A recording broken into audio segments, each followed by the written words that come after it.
அனைவருக்கும் வணக்கம். திரு கோபண்ணா, இன்னொரு தொகுதி அப்படிங்கிற தேவை வந்திருக்கிறதா? வயநாட்டில் வெற்றி பெற முடியாதுங்கிற அந்த தோல்வி பயத்தால் தான் இன்னைக்கு ரேபரேலிக்கு போயிருக்கிறார் அப்படின்னு பிரதமரை விமர்சிக்கக்கூடிய ஒரு இடம் இருக்குது. வயநாடை பொறுத்தவரை ராகுல் காந்தி வெற்றி உறுதி, அப்புறம் ஏன் எந்த சந்தேகமும் இல்லை. அதே நேரத்தில் உத்தரப்பிரதேசத்தில் அந்த அமேதி ரேபரேலி பாரம்பரியமாக அது நேரு குடும்பம், இந்திரா காந்தி, இது தொடர்ந்து நாங்கள் அதை வெற்றி பெற்றுக்கு வர காங்கிரஸின் கோட்டையாக கருதப்படுகிறது. 52லே ஃபெரோஸ் காந்திலாம் நின்ன தொகுதி, இந்திரா காந்தி எல்லாம். அந்த தொகுதியில் ரேபரேலி அமேதி ரெண்டுமே அமேதியை விட்டுட்டார் இல்லை சொல்கிறேன். அதில் ரேபரேலியில் இப்போ ராகுல் காந்தி நிற்கிறார்.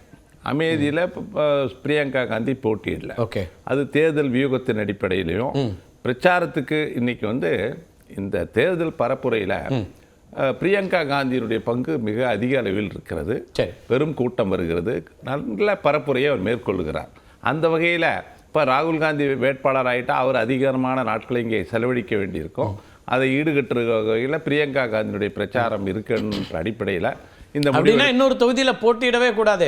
தேர்தல் பரப்புரைக்கு போகணும்னா இல்லை, ஏன்னா ஒரு சீரியஸ், அதாவது இப்போ தென்னகத்தில் கேரளாவில் போட்டியிடுகிறவர் தென்னிந்தியாவோட சுருங்கி நிற்கல, வட மாநிலங்களையும் நாங்கள் கண்டெஸ்ட் பண்ணுறோம். ஸ்டேக், அதாவது ராகுல் காந்தியுடைய ஸ்டேக் இந்தியா முழுமைக்கும் இருக்கணும் அப்படின்ற உத்தரப்பிரதேசம் அவங்க சொந்த மாநிலம், அதனால அங்கே நிற்கிறாரு. அது மட்டும் இல்லை, உத்தரப்பிரதேசத்தில் 80 தொகுதி இருக்கு. ஒரு சீரியஸ் கண்டெண்டராக ராகுல் காந்தி நிற்பதால் அங்க களம் இன்றைக்கு நிலைமை மாறுகிறது. அகிலேஷ் யாதவ் ராகுல் காந்தி காம்பினேஷன் மிக சக்சஸ்ஃபுல்லாக வரக்கூடிய வாய்ப்பு இருக்கு. ஏன்னா 2004 வெற்றி பெற்ற ராகுல் 2009 21 தொகுதிகளை அப்போ கூட்டணி இல்லாமே நாங்கள் ஜெயிச்சோம். அதனால அந்த இடத்துல எங்களுக்கு ஒரு இப்ப ரெண்டு விஷயங்களை விமர்சனமா வைக்கிறாங்க. வயநாடு மக்களுக்கு இவர் செய்யக்கூடிய துரோகம் அப்படிங்கிற ஒரு கருத்தை முன்வைக்கிறாங்க. வயநாடு மக்களுக்கு 2 தொகுதியில் நிற்கிறது சகஜமான விஷயம். எதுல நீங்க எம்பியா இருப்பீங்க? ரெண்டுலுமே வெற்றி தேர்தலுக்கு பிறகு முடிவு செய்வார். அதுதான் சொல்றாங்க. அப்ப வயநாட்டு மக்களுக்கு அவர் துரோகம் செய்கிறார்னு பிஜேபி விமர்சிக்குது. இல்ல பிஜேபி எப்படி வேணா விமர்சனம் செய்யலாம். இன்னைக்கு பிஜேபி எதைத்தான் விமர்சனம் செய்கிறது என்பது இல்லாமல் எதற்கெடுத்தாலும் விமர்சனம் ரொம்ப ஒரு எல்லை மீறி போயிட்டு இருக்கு. அது வேறு விஷயம். பிரதமர் மோடி பேசுவது, ஒரு பிரதமர் பதவியில் இருக்கிறவர் ரொம்ப தரந்தாழ்ந்து இங்கே வயநாடு விட்டு ஓடி போய் விட்டார், அது போயிட்டார்ல, இப்படிலாம் பேசக்கூடாது. நாங்கள் இந்த 75 ஆண்டுகளில் 55 ஆண்டுகள் இந்த நாட்டை ஆண்ட பெருமை. இன்றைக்கு இந்தியாவிற்கு அடித்தளம் அமைத்தவர்களே நாங்கள் தான். இவர் என்னைக்கு அரசியலுக்கு எல்லா பெருமையும் இருந்து ராகுல் காந்தியை முன்னிறுத்தி தான் நாங்கள் உத்தரப்பிரதேசத்தில் எங்களுக்கு வலுவான இடம் இருக்குன்னு சொல்ல வேண்டிய இடத்துலயும் இருக்கீங்க. இல்லை எங்களுக்கு நாங்கள் ஒரு காலத்தில் செல்வாக்காக இருந்த மாநிலம் உத்தரப்பிரதேசம். இன்னைக்கு மீண்டும் அதை அந்த இடத்தை நாங்கள் நிலைநாட்டுவதற்கோ எங்கள் செல்வாக்கை உறுதிப்படுத்துவதற்கோ இப்போ நிலைமை மாறி இருக்கு. இன்னைக்கு 2024 2014 இல்லை, 2019 இல்லை, இது 2024. அது அந்த 24 என்ன தீர்ப்பை வழங்க போகிறது என்பது நீங்க எங்கேயும் போய் தேட வேண்டாம். நரேந்திர மோடியினுடைய பேச்சை ஒரு வாரமா படிச்சீங்கன்னா அது போல அது தடுமாற்றம் மூலமா நீங்க ஒரு முடிவுக்கு வரலாம். ஆனா என்ன சொல்றாங்கன்னா, அமேதியை விட்டுட்டு அவர் ரேபரேலி போனதே அவருடைய தோல்வியை இங்க ஒத்துக்கொண்டார் அமேதியிலன்னு சொல்றாங்க ஸ்மிருதி இரானி. அதாவது எந்த தொகுதியில் போட்டியிடணும் என்பதை காங்கிரஸ் கட்சி முடிவு செய்திருக்கிறது. அவர் வேட்பாளராக நிற்கிறார். நாங்க நீங்க தான் சொன்னீங்க எதற்கும் நாங்க நிறைய வெற்றிகளை குவித்தவர்கள், தோல்விகளையும் எதிர்கொண்டவர்கள்.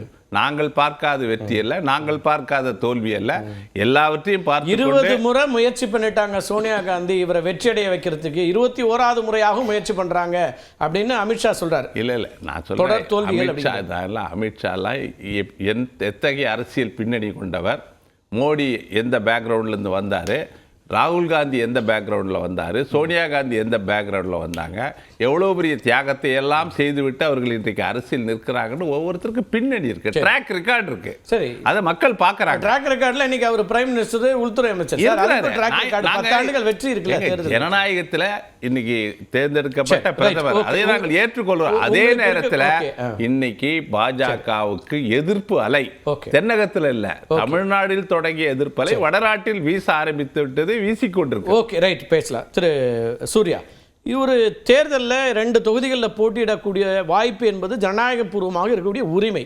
அவர் ரேபரேலியில் போட்டிடுறாருன்னு இவ்வளவு எதிர்வினை இருக்கு, அவ்வளவு அச்சமூட்டக்கூடியதாக மாறி இருக்கா? இல்லை, முதல்ல 2014 இன்னைக்கு மே 3 மே 4 பிரியங்கா காந்தி அவர்கள் வந்து ராகுல் காந்தியோடைய நாமினேஷன் அமேதி தொகுதியில் போட்டுட்டு வெளியே வந்தோடனே பத்திரிகையாளர் கேட்குறாங்க, ஸ்மிருதி இரானி போட்டி போடுறாங்களே என்னன்னு நினைக்கிறீங்க அப்படின்னு கேட்டாங்க. அதுக்கு பிரியங்கா காந்தி, ஸ்மிருதி இரானியா யார் அவங்க அப்படின்னு கேட்டாங்க. சரி, 10 வருடம் கழித்து அந்த ஸ்மிருதி இரானிக்கு பயந்து அமேதியிலிருந்து ஓடி ரேபரேலியில் போட்டி போடுகிறார். இதுதான் உண்மை. தலைப்பில் கூட உடன்பாடு இல்லை. அதாவது பாஜகவுக்கு நெருக்கடியான்னு கேட்குறீங்க. இந்தியாவே இன்னைக்கு என்ன விவாதிக்கிறது என்றால், அமேதி தொகுதியிலிருந்து ஏன் ஓடினார்? ஸ்மிருதி இரானிக்கு பயந்து ஓடினாரா? ரேபரேலி தொகுதி அவர்களுடைய அம்மா இருந்த தொகுதி, 5 முறை எம்பியாக இருந்திருக்காங்க.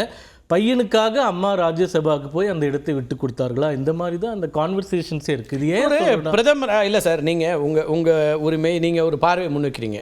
பிரதமருடைய ஆங்கில பேச்சு, அவர் இங்கிலீஷ் ஹிந்தியில் பேசியிருக்கலாம், வந்திருக்கக்கூடிய translate. I had already told you that the prince is looking for another seat for himself. என்ன சொல்ல வராரு எனக்கு புரியலையே. அதான் சொல்கிறேன், போன முறை இங்கே ஒரு 2 இடத்துல போட்டி போட்டு ஒரு இடத்துல ஜெயிச்சார். அந்த பிரின்ஸ்னா என்ன சொல்ல வராரு? பிரின்ஸ்னா காங்கிரஸ் கட்சியினுடைய பிரின்ஸ் அவர் தானே, அது எல்லாருக்குமே தெரிஞ்சது. ராகுல் காந்தி அவர் தான் காங்கிரஸ் கட்சியினுடைய இளவரசர், அது எல்லாருக்கும் தெரிஞ்சது தான். இப்போ நாங்கள் முன்வைக்கக்கூடிய விஷயங்கள் என்னவென்றால், இப்போ அமேதி ரேபரேலி தொகுதியில் கூட இன்னைக்கு காங்கிரஸ்க்கு சாதகமான சூழ்நிலை இல்லாததற்கு என்ன காரணம்? இவர்கள் 2 பேர் கிட்டத்தட்ட கடந்த 15-20 வருஷமா அந்த 2 தொகுதியில் சாதகமா இல்லைன்னா ஏன் சார் போட்டியிட போறாருங்க? அதான் தேர்தல் முடிவு வந்தோடனே போன டைமும் அமேத்தியில் நிச்சயமா ஜெயிப்பாங்கன்னு தான் சொன்னாங்க. அவர் வந்து 55,000 வாக்குகள் வித்தியாசத்தில் தோத்தார். நான் இந்த ஏன் போட்டியிடாத மீறி அவர்களுக்கு ஏன் செல்வாக்கு இல்லைன்னு சொல்றேன். அங்க களத்திலிருந்து நம்ம களத்திலிருந்து சொல்றீங்க, அவர் தென்னிந்தியாவோடு நிறுத்தி கொண்டார்னு விமர்சனங்களை முன் வச்சிங்க. ஏன் அவர் வட மாநிலங்களில் போட்டியிடலை, உத்தரப்பிரதேசத்தில் போட்டியிடலை, ஹிந்தி பேசுகிற மாநிலங்களில் போட்டியிடலை, இங்கிருந்து காங்கிரஸ் முக்து பாரத்னு சொன்னீங்க. இல்லை, நான் நீங்கள் கோட்டைன்னு சொல்லக்கூடிய உத்தரப்பிரதேசத்தில் நான் கண்டெஸ்ட் பண்ணுறேன். கண்டெஸ்ட் பண்ணிட்டு வேணான்னு சொல்ல, அங்கே ஒரு தோற்கு தான் போகிறார். இங்கே எங்களுடைய வாய்ப்பு என்னவென்றால், அமேதி ரேபரேலி இந்த காந்தி நெஹ்ரு குடும்பம் வந்து கிட்டத்தட்ட 2 தொகுதியிலும் 50 ஆண்டுகள் கிட்ட அவங்க குடும்ப உறுப்பினர்கள் எம்பியாக இருந்திருக்கார். அந்த 2 தொகுதிகளும் இன்று எவ்வளவு மோசமாக இருக்கின்றது, அதற்கு இவர்களுடைய பங்கீடு என்னன்றது தமிழ் மக்களுக்கு முன்னாடி கொண்டு போகணுன்றதுக்காக சில கருத்துக்களை வைக்க விரும்புகிறேன். அதாவது அப்ப அங்க ஆட்சி யாரும் இருக்காங்க? இப்ப ஆட்சி இருக்காங்க. 2014 இண்டிகேட்டர்ஸ்ல நான் சொல்றேன், நாங்க வரதுக்கு முன்னாடி.